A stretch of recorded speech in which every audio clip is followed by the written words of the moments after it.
नमस्कार मित्रांनो. आज मी खूपच उत्साही आहे, त्यामुळे अजून एक म्हटलं शॉर्ट करूया, रील करूया. Large cap versus mid cap, small cap. Okay, एक मोठी कंपनी वर्सेस रिलेटिव्हली छोटीशी कंपनी. आपल्याला माहिती आहे की खूप मोठी कंपनी झाली, ऑलरेडी ग्रो झालेली आहे, आणि त्यामुळे त्यांना आतमध्ये जी आग लागते वाढण्यासाठी ती कमी असते, किंवा आग असली तरी सिस्टम्स अँड प्रोसेसेसमध्ये ते ड्राऊन होऊन जातात. ओके, तर तसं होत नाही छोट्या कंपनीमध्ये. छोट्या कंपनीच्या लोकांमध्ये आग पण असते आणि सिस्टम्स अँड प्रोसेसेस पण छोटे छोटे असतात. त्याच्यामुळे ती छोटी कंपनी जो चांगला बिझनेस असेल, चांगला प्रोडक्ट असेल, चांगली मॅनेजमेंट असेल तर फंटॅस्टिक रेटने वाढू शकते. 20% CAGR पर इयर किंवा 30% CAGR पर इयरनी तुला वाढू शकते. अशी जी वाढलेली कंपनी जर डिव्हिडंड पे करत असेल आणि पुढची ग्रोथ दाखवत असेल, ऑनेस्ट कंपनी असेल, ओके, आणि ट्रान्सपरंट असेल, तर ऑब्वियसली या पर्सेंटेज तुम्हाला शेअर्समध्ये प्रचंड वाढ झालेला दिसेल over a period of 3 years, 4 years, 5 years. Same if you take large cap company, ज्याच्यामध्ये सेलिंगचं प्रेशर FIIकडनं ऑलवेज असतं, कारण लार्ज कॅप कंपन्या बेसिकली FIIकडे जास्त असतात, त्यांच्याकडे स्मॉल कॅप नसतात.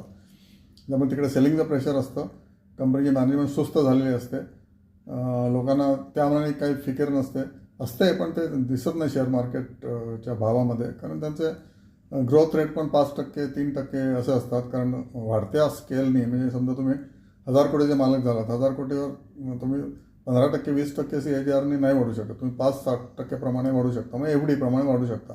तर लार्सन अँड टुब्रोमध्ये तुम्ही बघितलं, L&Tमध्ये बघितलं, किंवा इन्फोसिसमध्ये बघितलं. Similar thing is happen. Large companies problems at the operational ends किंवा सेल्स एंड्स, त्यांच्यामध्ये आळस निर्माण होतो, किंवा सिस्टम्स अँड प्रोसेसमध्ये डुबलेले असतात. त्याच्यामुळे पर्सेंटेज या त्याचा विशेष नसतो. मे बी सेफ्टी असते तुम्हाला, पण तुम्ही सेफ्टीसाठी येताच, पण त्याच्याबरोबर तुम्हाला रिटर्न पण पाहिजे असतं, राईट. त्यामुळे स्मॉल कॅप किंवा मिड कॅप शेअर्समध्ये तुम्हाला नक्कीच मिळू शकतं.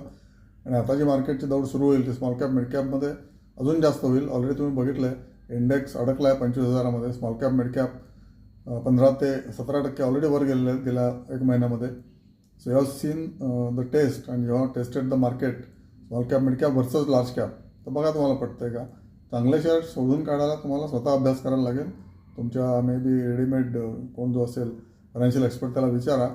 पण ऑब्वियसली स्मॉल कॅप मिड कॅपमध्ये जास्त पर्सेंटेज गेन असतो. शेवटी पर्सेंटेजचा गेन आहे मार्केट म्हणजे, किंवा तुम्ही जे करताय ते पर्सेंटेज तुम्हाला गेन जास्त जिथे मिळेल तिथे तुम्ही पैसे लावा. पण सेफ शेअर आणि ट्रान्सपरंट मॅनेजमेंटचा शेअर बघा, आणि त्याप्रमाणे तुम्ही ह्याच्यामध्ये खेळू शकता. मे बी समजा मार्केट पडलं यदा कदाचित, ओके, परत एकदा पडलं, तर या स्मॉल कॅप मिड कॅप जास्त पडतं आणि जास्त वेळ वाट बघायला लागते. हा त्याच्यातला एक प्रॉब्लेम असतो.